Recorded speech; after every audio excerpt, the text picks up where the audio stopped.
Hey guys, Zomfox here, and it's time for my Week 5 review of the 2025 UFL season. Man, this is a good week in terms of games played. We had one dud, but the other three games, legitimately, you could argue are the three best games of the entire season so far. And hell, you could even make a case for one or two of them to be the best game in the UFL's history, not counting the US1 XFL, but just UFL. It was great. You had the first OT game in UFL history. You had the largest comeback in UFL history, and you had another game which just was a really good game to watch. It was an insane week. So without further ado, let's get started with the overtime game between the Stallions and the Showboats. The Friday night game did not disappoint. Yes, the NFL draft was going on. We'll talk about that later. But if you were choosing to actually watch football, you got an incredible game. The Showboats ended up forcing overtime against the Stallions, or should I say the Showboats accidentally allowed overtime. This is a great game. The Showboats had control most of this game. It was actually really wild. Dresserwin played a very solid game. Not a great game. His stats weren't insane. He didn't play insane. But he played a solid game. Deneric Prince had probably his best game of the season at running back. Cookus on the ground was incredible, but through the air not as great. And the combination of Cookus through the air not being consistent and the rest of the ground game for the Sounds being weak made this a close game. Heading into the fourth quarter at the end, Showboats looked to win it. The Stallions were able to, however, get a essential game-tying drive and extra point to tie the game. But Memphis was able to get right back into field goal range within less than 40 seconds, but they missed the potential game-winning kick. We were streaming this game and it felt like they were going to lose this game. However, in overtime, they succeeded on their first two tries, one of which was actually due to a penalty. For those of you who don't know, if you get back-to-back penalties on the defensive side of the ball, it is an automatic score. So they got the automatic score on the first one and then scored the second one, and Birmingham failed both their first two. Memphis wins. Now, Stallions fans are going to complain of ref ball. Again, it's like what people joke about when the Chiefs complain about ref ball. It's like, can you really do that? But the point is, the Super Challenge rule needs to be thoroughly explained, because we have seen multiple instances now where, or at least a instance where a coach will give some sort of vague question or vague challenge and something else gets called on it. With Skip, he called for a holding penalty, but he called the wrong number out because he was given the wrong number, so it failed. It's really weird how sometimes it's okay and sometimes it's not and how it's done. But the point is, Birmingham really shouldn't have been in a position to win this game in theory, getting that last drive and the two-point conversion and having Memphis miss the field goal. But in the end, Memphis was able to pull off the upset. Most people would agree this is probably upset of UFL history. You know, in the year and a half of UFL football, this is probably the biggest upset. Nobody really thought Memphis was going to pull it off, but all of a sudden, Memphis might have new life. David Davis just got activated off of IR, in case you didn't see that. So that is a huge benefit for the Showboats, who already have pretty much most people would say is the best receiver in the league in Jay Adams. Yes, I know Akeem Butler has a good argument for that, but again, he's only played 2 weeks this season, and one of the weeks he didn't do anything. The other week was, of course, he had 2 big receptions, but so far, the best receiver in the league has been Jay Adams, and now you're bringing back David Davis, bringing that 1-2 punch back with a new QB. It'll be interesting to see, but that was game 1. Game 2 was the Panthers versus the Battlehawks.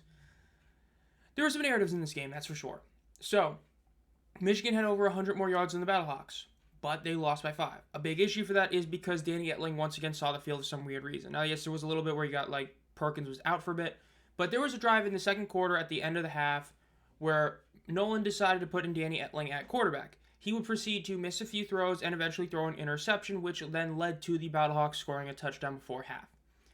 Most people agree that is why the Panthers lost this game. Now, you never can say never. You never know what was going to happen, but I think most people would agree the Panthers would have scored at least a field goal on the drive if Perkins was in a quarterback. So instead of scoring 3, they ended up allowing a touchdown to the Battlehawks, and they lost by 5 points, i.e., that drive essentially killed it. Now, there was, of course, the Blake Jackson trick play where they ended up having Blake Jackson throw a pass to Akeem Butler, who caught this insane 57-yard touchdown bomb, which is also another reason why the Battlehawks are able to pull this one off. The fact is, though, Max Duggan looked really solid in this game. Again, like I said in the previous Power Rankings video that came out yesterday, you have to wait till week 3 to see whether or not Duggan is really that guy, because he's now had one game where he looked absolutely abysmal, and he's had one game where he's looked like a top 3 quarterback in the league. So we have to see what he does in the third game. Again, in this one, he once again was great on the ground and great through the air. His ground attack, 10 attempts for 70 yards. He ended up finishing with 3 touchdowns and no interceptions. Very solid stat line. Bryce Perkins is the MVP favorite. I feel like people who are trying to put other guys there like Teamu aren't fully reading in everything. The Panthers with Perkins are such a different team than the Panthers with Danny Etling. Perkins had another incredible game, 84 completion percentage, 235 yards, 2 TDs, 0 interceptions. There's an argument that's the best passing game from any quarterback this season when you consider all, facets of it. Because, yes, Te'amu's had more yards and more TDs in a game, but he's done it while throwing the ball like 15 more times and missing another 15. But overall, this is a great game. This was a very close one. It is possible this ends up being a championship preview game. We'll have to wait and see because, of course, now the USL and XFL conferences both have at least 3 teams legitimately competing for playoff spots. Potentially 4 if the Showboats can go on a winning streak. Now they got David Davis back, but I don't think anyone's really, expecting that to happen, but that was this game. Now, the other great game was the Defenders Renegades. This was the third one. This was the mega comeback. This was a 15-point comeback. Some people have said it's 11. Some people said it's 12. It was a 15-point comeback. In the second quarter, with about a minute and 19 left, the Renegades were able to score a touchdown or a field goal, or they were able to score and get it up to 27-12. And yet they only scored 6 points the rest of the game. They got 2 field goals and lost. This is one that's rough if you're a Renegades fan because this reinforces that they're pretty similar to last year's team. For those of you who recently joined the UFL, last year the Renegades, in the beginning of the year, basically like the first 5 games of the season, lost game after game basically on the last second or like the last drive or two. They basically choked away a lot of games. They've done that this year. They were very close to choking against Houston early in the season, of course, in week 2. They did choke against Birmingham. I said it before, that is a choke. Even if there is ref ball concerns, which again, I think one of the things that not many people talk about was, but the point is, Renegades choked that game. And now you did choke this one as well. This is inexcusable. To have the largest comeback win happen against you is inexcusable. Especially because Jordan Te'amu, for how much people are going to give him credit for, he is the ultimate reason DC should have lost this game. At the end of the game, in the fourth quarter, Te'amu threw what should have been a game-losing INT, and it was a terrible throw. He wildly underthrew Roland on what should have been a free touchdown. Instead, he wildly underthrew it and threw an interception. However, they got bailed out by their defense, who beat Arlington's offense and were able to get the ball back, which eventually led to them scoring what would be the game-winning touchdown.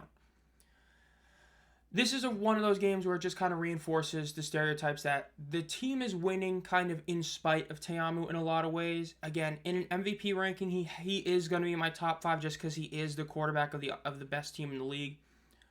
And his ground attack this week and last week were both really solid. The past 2 games, he has been very, very effective on the ground, all things considered. But passing-wise, he still hasn't been consistent.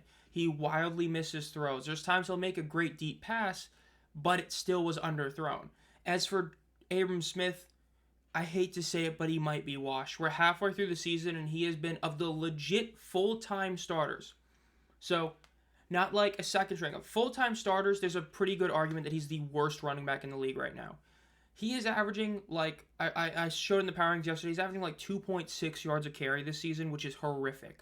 And it's not like he's only a short yardage back. He is meant to be the bell cow workhorse back. Not been good. Sack-wise, DC got 5 sacks in this game. The Renegades' offensive line is not doing a good enough job protecting Perez. The pass rush for Arlington did something. The fact is they did enough. The defense, people are going to blame the defense for Arlington losing this game. This is mainly on the offense. The defense in the first half, even though DC did score at the end, this was more on the Arlington offense not doing anything in the end of the game. This is a lot like the Justin Herbert Chargers situation a couple years ago where people blamed the defense. The defense wasn't at fault in that comeback loss. It was mainly Herbert who didn't do anything in the second half. Arlington scoring 6 points in the last 2 quarters is inexcusable, and that is on the offense. The offense is the main reason they lost this game.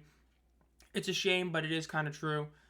Yes, the defense kind of, failed in the end, but not really because, they got the interception on Te'amu, and then the offense didn't do anything. So, this was still a great game, though. Again, 3 incredible games. And then the worst game of the week was the Roughnecks Brahmas. I'm not going to spend too much time on it. The big talking points are Jalen McClendon had his second straight great game. The ground attack for Houston actually looked pretty competent. The Brahmas offense might have been figured out, like the Peyton Pardee offense might have been figured out. Both Kellen Mond and Jarrett Garantano played, and they both looked equally awful. When your top QB has 20.1 as their passer rating, you know you're cooked. McFarland had like 1 big rush, and that was pretty much their entire offense. Not a close game. They got a couple of turnovers, and it didn't even matter. It was rough. 27-3. This is the worst loss of the season for any team. This was another one of those inexcusable type of games. San Antonio, their season is probably cooked because of this loss. Awful game for them. As for attendance, it's another week that's actually pretty solid. We'll talk about the TV ratings again. It's weird how this season has been like the opposite of last year because, look, people can talk about the 10K number all they want. Last year, that was a big deal. This year is about maintaining stability and improving attendance. This week was a solid week for attendance. San Antonio hit like their highest number they've had since like week 1 of the 2023 XFL season. We expected this to be a decent number, but not like this good. This is higher than any game last year. Again, their average last year was inflated because of the championship game. This game broke any number they had last year. So this is the second time we've seen a team fully break their attendance record. Of course, we saw Michigan do it early in the season. We saw this team do it right here. As for Arlington, this is another bad start time game. They decided to start the game at 11 a.m. locally. Not a good start time. Yet guess what? The attendance number was still over 9,500. People can complain all they want about the number. The bottom line is, and this isn't like making an excuse, this is the truth. Look at last year's number. They had not one, not two, but 3 games that were under 9,000. They have had 4 of their 5 home games this season, and not a single one has been under 9,500. And if you eliminate that huge week 1 number against the Stallions last year, 14K, you're talking about all of these games being better than all but the week 8 game or the week 5 game for Renegades. This is solid for Arlington. Birmingham, it's again not a great number, but again, look at last year. Last year they had 2 games that were under 8,000. This was another one that had weather concerns early on, ended up not being too bad, but they still had 9K. Yes, it's still not a great number. You still would wish it to be higher, especially for the, 3 straight defending champions. But it's still above that awful 7,500 that you don't want to see for Birmingham. So again, not a great number, but this was also the one that went against the draft. This is the game that was at the worst time slot of the whole weekend.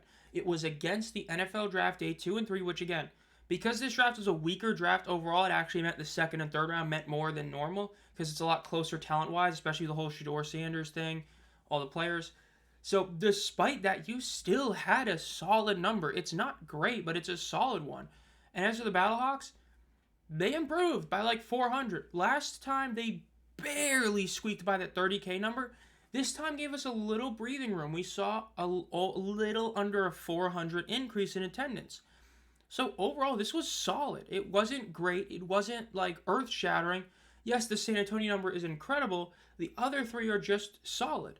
There's nothing really bad to say about them, and I think people who complain about these attendance numbers are missing kind of the point. Now, yes, like I've always said, it is disappointing that Birmingham is not a guaranteed 10,000 per game. But when you consider what they did last season and what they did in week 3 this year, this 9K number isn't that bad. So got to give them credit there. Arlington, they're almost matching their average last year despite the fact they don't even have a outlier game like they did last year, the 14K game. San Antonio broke their record aside from week 1 of 2023. Incredible number. Now, as for the TV ratings,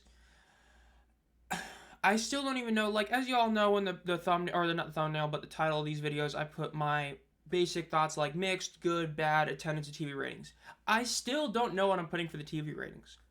Because on one hand, these are bad numbers, not a single game above 650K. On the other hand, the ESPN numbers, considering how they've been this season, really aren't that bad. You've had games, again, these are rounded to the hundreds, thousands place, so like, 200,000, 300,000. You've had 2 games that were under 500K on that average. So it's not like you're hitting that awful week 3 number we saw, but at the same token, the Fox number was really bad. Now, yes, of all the excuses that people make for TV ratings, the NFL draft is really the second biggest one aside from March Madness, because you're talking about football fans who are going to watch the UFL or watching the NFL draft. So that hurt.